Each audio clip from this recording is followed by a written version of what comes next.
Hello friends, book national पर आप सभी का स्वागत है। आज हम बात करने वाले हैं पावरफुल फोकस बाय थबो मिरिस के बारे में। ऋतिक एक छोटे से कस्बे में अपनी किराने की दुकान चलाता था। ये दुकान उसके पापा ने शुरू की थी और अब वो इसे संभाल रहा था। उसकी जिंदगी एक तय रूटीन में चल रही थी। सुबह दुकान खोलना, ग्राहकों से बातचीत करना, शाम को हिसाब किताब करना और फिर घर जाकर सो जाना। लेकिन कहीं न कहीं उसे महसूस होता था कि उसकी लाइफ में कुछ कमी है। वो मेहनत तो कर रहा था, लेकिन किसी स्पष्ट दिशा के बिना। एक दिन जब वो अपनी दुकान के लिए नया सामान लेने शहर गया, तो उसकी नजर एक बुक स्टोर पर पड़ी। वैसे तो उसे किताबें पढ़ने का शौक नहीं था, लेकिन न जाने क्यों वो अंदर चला गया। वहां उसकी नजर एक किताब पर अटक गई, powerful focus, A 7-day plan to develop mental clarity and build strong focus by थबो मिरिस।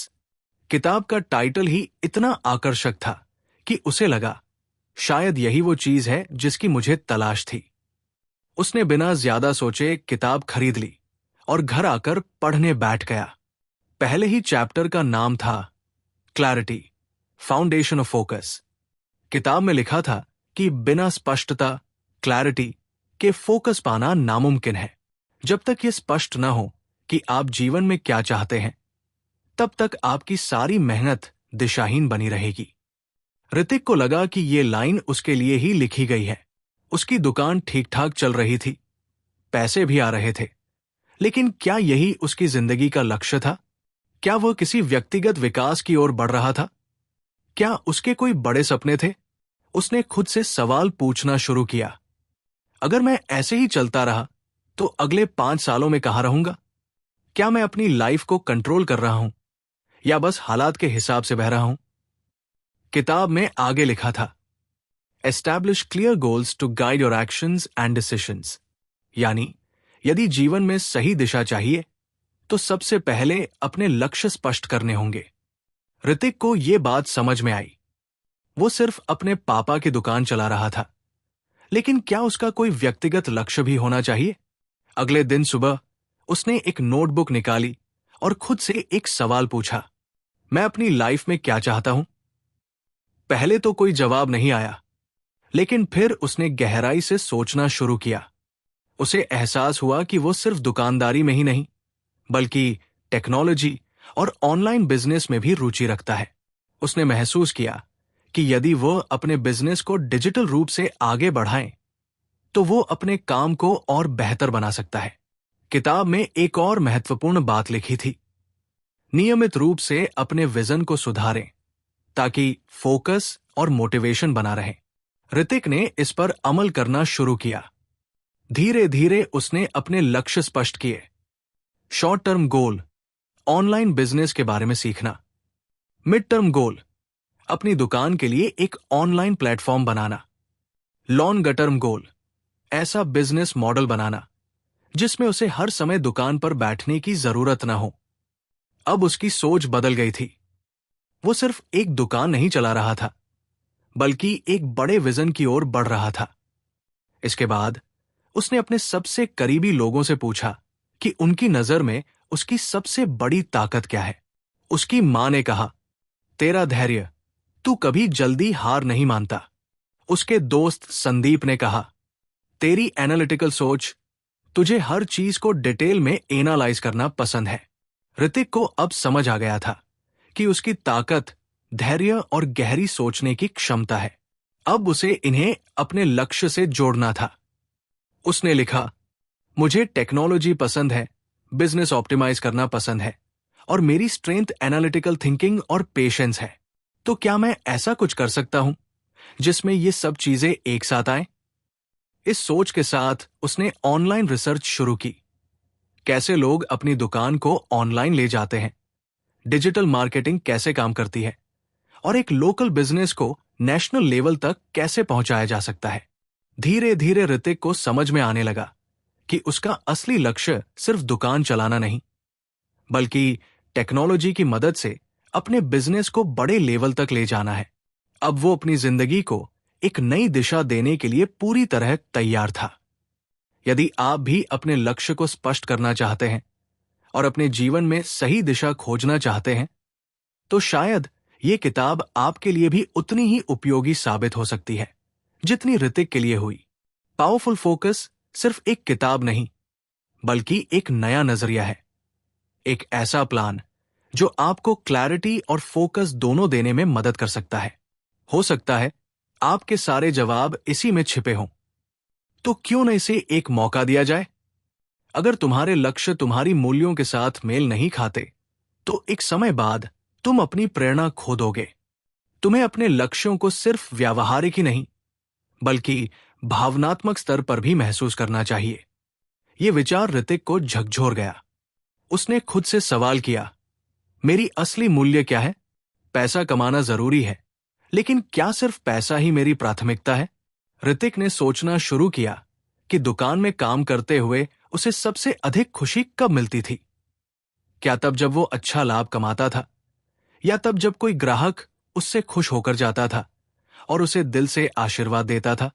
उसे याद आया कि उसकी दुकान में एक बुजुर्ग महिला रोज आती थी, जो ज्यादा पढ़ी लिखी नहीं थी और ऑनलाइन भुगतान करने में कठिनाई महसूस करती थी।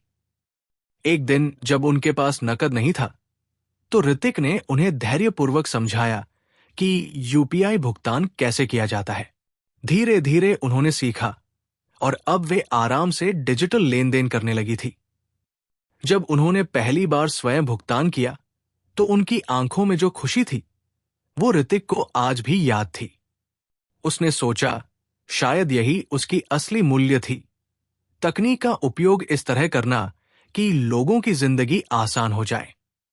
अब सवाल यह था कि क्या उसका नया व्यावसायिक विचार उसकी इस मूल्य के साथ मेल खा रहा था? उसने खुद से पूछा, क्या मैं सिर्फ पैसा कमाने के लिए डिजिटल प्लेटफॉर्म बनाना चाहता हूं, या सच में चाहता हूं कि छोटे दुकानदारों को भी तकनीक का लाभ मिले? ऋतिक को एहसास हुआ कि यदि वो केवल मुनाफे के पीछे भागेगा, तो एक न एक दिन उसकी ऊर्जा समाप्त हो जाएगी। लेकिन यदि उसका काम उसकी मूल्यों से मेल खाएगा, तो उसे हर दिन करने में आनंद आएगा। उसने एक नई दृष्टिकोण अपनाने का निर्णय लिया। वो केवल अपनी दुकान के लिए नहीं, बल्कि पूरे स्थानीय बाजार के लिए एक डिजिटल समाधान बनाना चाहता था। उसने ठान लिया कि वो छोटे दुकानदारों को डिजिटल प्लेटफॉर्म से जोड़ने में मदद करेगा, ताकि वे भी ऑनलाइन ऑर्डर ले सकें, डिजिटल भुगतान आसानी से कर सकें और अपने व्यवसाय को बढ़ा सकें। अगले दिन उसने अपने दोस्त संदीप से बात की, जो एक वेब डेवलपर था। भाई, मैं एक ऐसा प्लेटफॉर्म बनाना चाहता हूं जिससे छोटे दुकानदार भी ऑनलाइन व्यापार कर सकें। लेकिन यह सिर्फ व्यवसाय के लिए नहीं होगा, ये उनके लिए एक मार्गदर्शन प्रणाली भी होगा, ताकि वे तकनीक को सही तरीके से अपनाना सीख सकें। संदीप ने मुस्कुराते हुए कहा, यानी तू सिर्फ एक ऐप नहीं, एक समुदाय बनाना चाहता है। ऋतिक को यह शब्द सुनकर अच्छा लगा। उसने संदीप के साथ मिलकर एक योजना बनानी शुरू की। उन्होंने सोचा कि शुरुआत में वे कुछ स्थानीय दुकानदारों के साथ परीक्षण करेंगे। ऋतिक ने अपने बाजार में 2-3 दुकानदारों से बात की और उन्हें अपना विचार समझाया। कुछ लोगों को शुरुआत में यह कठिन लगा, लेकिन जब ऋतिक ने उन्हें समझाया कि इससे उनका व्यापार बढ़ेगा, तो वे भी इसमें रुचि लेने लगे। धीरे धीरे ऋतिक ने अपने इस परियोजना पर काम शुरू किया। उसने अपने प्लेटफॉर्म के लिए एक प्रारंभिक मॉडल तैयार किया और कुछ दुकानदारों के साथ इसका परीक्षण किया। जब पहली बार किसी ने ऑनलाइन ऑर्डर प्राप्त किया और भुगतान भी डिजिटल हुआ, तो ऋतिक को एक अलग ही खुशी मिली। उसे महसूस हुआ कि अब वो केवल व्यवसाय नहीं कर रहा था, बल्कि एक बदलाव ला रहा था। अब वो पहले से कहीं अधिक प्रेरित था, क्योंकि उसे पता था कि जो कुछ भी वो कर रहा है, वो उसकी असली मूल्यों के साथ पूरी तरह मेल खा रहा है। ऋतिक अब अपने लक्ष्यों और मूल्यों को पूरी तरह समझ चुका था। उसे पता था कि उसे किस दिशा में जाना है, लेकिन एक समस्या अभी भी बनी हुई थी, विचलन।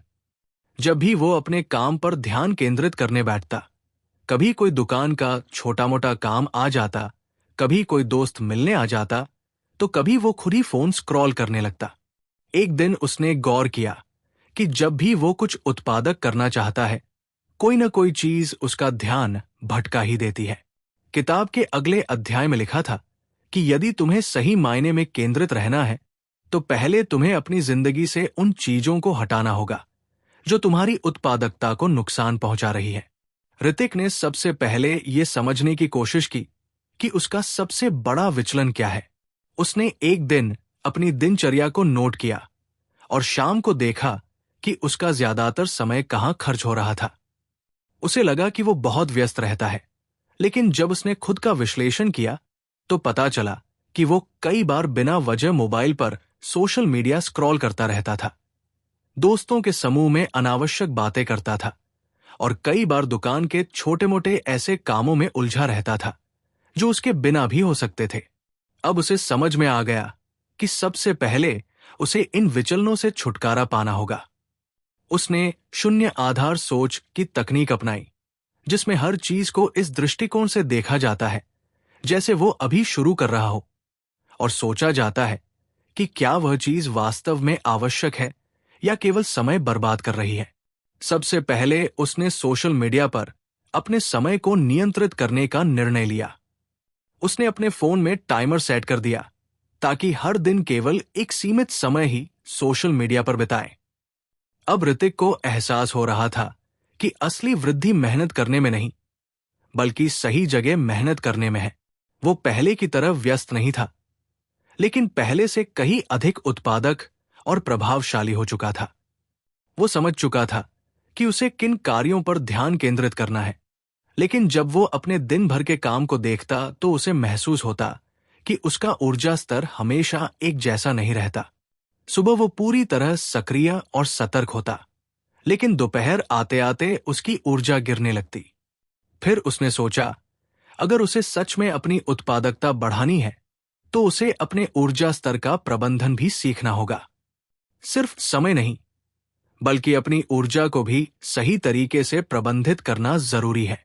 किताब में लिखा था कि ज्यादातर लोग इस बड़ी गलती को समझ नहीं पाते कि असली खेल टाइम मैनेजमेंट का नहीं, बल्कि एनर्जी मैनेजमेंट का है। कोई भी इंसान पूरे दिन एक जैसी मानसिक और शारीरिक ऊर्जा के साथ काम नहीं कर सकता। हर किसी की अपनी एक नेचुरल एनर्जी साइकिल होती है, जिसे पहचानना और उसी के अनुसार काम करना सबसे ज्यादा जरूरी है। ऋतिक ने अपने दिन भर की ऊर्जा के स्तरों पर ध्यान देना शुरू किया। उसने गौर किया कि सुबह 7 बजे से 11 बजे तक वो सबसे ज्यादा अलर्ट और प्रोडक्टिव रहता है।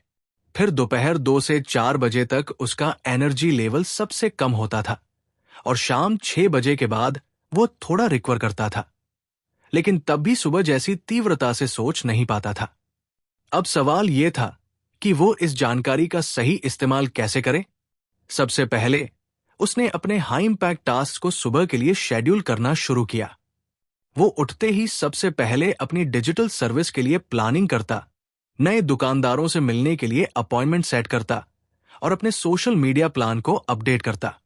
वो जानता था कि ये सबसे ज्यादा क्रिएटिव और मानसिक फोकस की जरूरत वाले काम हैं, इसलिए इन्हें सुबह के वक्त करना सबसे सही था। दोपहर का समय, जब उसकी ऊर्जा सबसे कम होती थी, उसने ऐसे कामों के लिए निर्धारित किया जो ज्यादा मानसिक प्रयास की मांग नहीं करते थे। इस दौरान वो पुराने ग्राहकों से फीडबैक लेना, बैंक के काम करना या पेमेंट्स मैनेज करने जैसे कार्य करता। शाम के वक्त, जब उसकी ऊर्जा कुछ बेहतर होती थी, तब वो अपनी दुकान की इन्वेंट्री से जुड़ी चीजें चेक करता या टीम के साथ बैठकर अगले दिन की प्लानिंग करता। लेकिन सिर्फ सही समय पर सही काम करने से ही सब कुछ ठीक नहीं हो रहा था। उसे अपनी ऊर्जा को बढ़ाने के लिए और भी तरीके खोजने पड़े। ऊर्जा बढ़ाने की रणनीति। ऋतिक ने सबसे पहले अपनी नींद पर ध्यान देना शुरू किया। पहले वो देर रात तक मोबाइल स्क्रॉल करता था, जिससे उसकी नींद अधूरी रह जाती थी और अगला दिन थकावट भरा लगता था। अब उसने सोने का एक तय समय निर्धारित किया और रात को फोन से दूर रहने की आदत बनाई।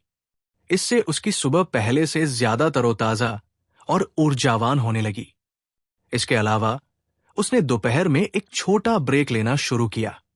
पहले वो सोचता था कि बिना रुके लगातार काम करना ही सफलता की कुंजी है, लेकिन अब उसे समझ में आया कि छोटे छोटे ब्रेक लेना लंबे समय तक ऊर्जा बनाए रखने के लिए कितना जरूरी है। धीरे धीरे उसका पूरा रूटीन सेट होने लगा। अब वो सिर्फ काम नहीं कर रहा था, बल्कि अपनी ऊर्जा को सही तरीके से खर्च कर रहा था, ताकि दिन भर में वो अपनी सर्वश्रेष्ठ परफॉर्मेंस दे सके। उसकी लाइफ पहले से ज्यादा स्मूथ लगने लगी थी और वो खुद को ज्यादा नियंत्रण में महसूस करने लगा था। फोकस को मजबूत करना। ऋतिक ने ये नोटिस किया कि जब भी वो किसी महत्वपूर्ण कार्य पर ध्यान केंद्रित करता, तो कुछ ही देर में उसका ध्यान भटक जाता।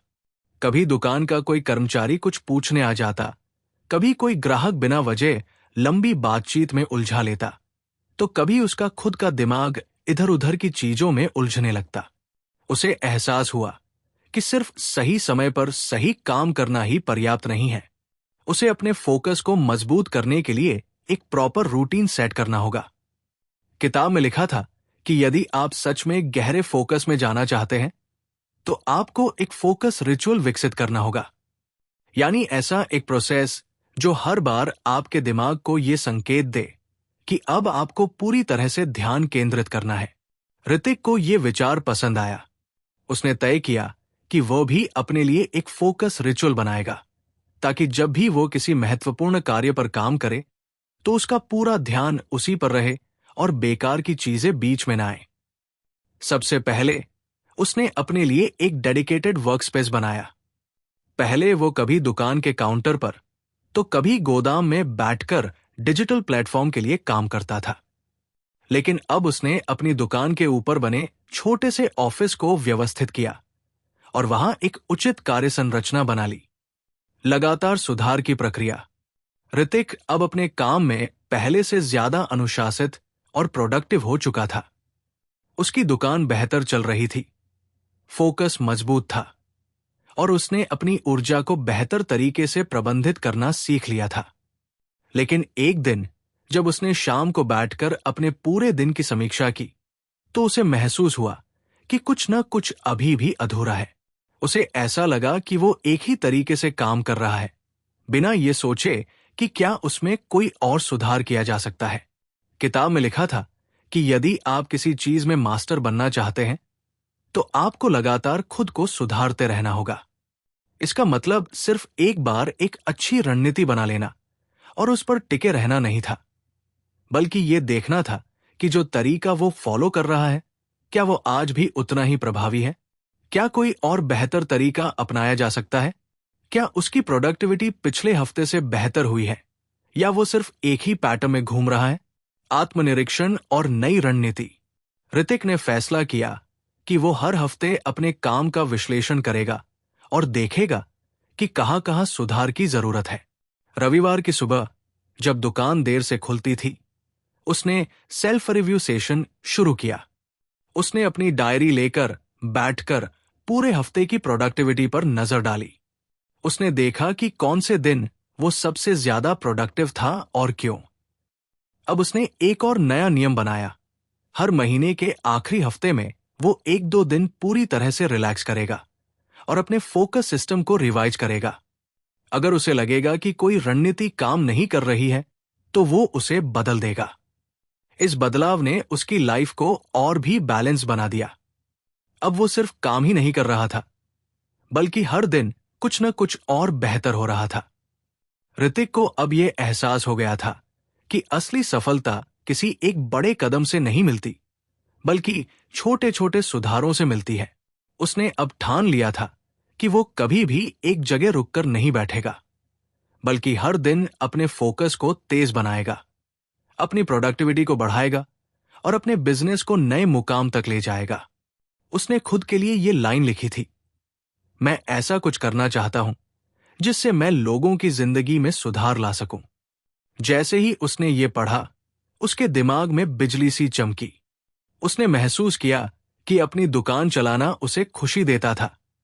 लेकिन क्या यही उसका अंतिम लक्ष्य था? क्या सिर्फ सामान बेचते रहना ही उसका असली मकसद था? उसे एहसास हुआ कि वो कुछ और करना चाहता था, कुछ ऐसा जिससे वो लोगों की जिंदगी को बेहतर बनाने में योगदान दे सके, ठीक उसी तरह जैसे ये किताब उसकी सोच को बदल रही थी। नई शुरुआत, ज्ञान की दुकान। अगले दिन उसने अपनी दुकान के एक कोने में एक छोटी सी बुक शेल्फ लगा दी। इसमें वह उन किताबों को रखने लगा जो उसे पसंद आई थी और जिनसे उसे कुछ सीखने को मिला था। वो चाहता था कि जो ज्ञान उसे नई दिशा दिखा रहा था वही उसके ग्राहकों की भी मदद कर सके। शुरुआत में लोगों ने ज्यादा ध्यान नहीं दिया, लेकिन धीरे धीरे कुछ ग्राहक किताबों में रुचि दिखाने लगे। कुछ तो दुकान पर आकर ये पूछने भी लगे कि कौन सी किताब उनके लिए सही रहेगी। ये ऋतिक के लिए एक नया अनुभव था। अब वो सिर्फ एक सामान बेचने वाला दुकानदार नहीं था, बल्कि ऐसा इंसान बन गया था जो लोगों को सही रास्ता चुनने में मदद कर सकता था। एक नई जिम्मेदारी, गाइड बनने की राह। ऋतिक ने धीरे धीरे अपने नोट्स को व्यवस्थित करना शुरू किया। उसने सोचा कि कैसे वह अपने ग्राहकों को सिर्फ सामान बेचने से आगे बढ़कर उनकी जिंदगी के महत्वपूर्ण फैसलों में गाइड कर सकता है। एक दिन उसकी दुकान पर एक लड़का आया जिसकी आंखों में उलझन साफ झलक रही थी। वो अपने करियर को लेकर बहुत कंफ्यूज था। भैया, मैं क्या करूं? मुझे कुछ समझ नहीं आ रहा, उसने उदासी से पूछा। ऋतिक मुस्कुराया और उससे एक ही सवाल किया, अगर तुम्हें पैसे की चिंता ना करनी पड़े तो तुम क्या करना चाहोगे? लड़का कुछ देर सोचता रहा, फिर झिझकते हुए बोला, मुझे फोटोग्राफी पसंद है, लेकिन घरवाले कहते हैं कि उसमें करियर नहीं बन सकता। ऋतिक ने अपनी डायरी निकाली, उसमें से एक कोट लिखा और लड़के को थमा दिया। सबसे बड़ा नुकसान ये नहीं कि आप हार जाओ, बल्कि यह है कि आप कभी कोशिश ही न करो। लड़के की आंखों में नई चमक आ गई। उसने उत्साहित होकर कहा, भैया, मैं कोशिश करूंगा। एक नई पहचान, बदलाव का स्रोत। उस दिन ऋतिक को एहसास हुआ कि उसकी जर्नी खत्म नहीं हुई थी, बल्कि असली सफर तो अब शुरू हुआ था। उसने अपनी दुकान को सिर्फ एक सामान बेचने की जगह नहीं रहने दिया, बल्कि उसे एक सीखने और प्रेरणा लेने की जगह बना दिया। अब उसकी दुकान एक ऐसा स्पेस बन गई थी जहां लोग सिर्फ खरीदारी करने नहीं आते थे, बल्कि अपने असली पैशन को पहचानने, खुद को बेहतर बनाने और अपनी जिंदगी को सुधारने की हिम्मत जुटाने आते थे।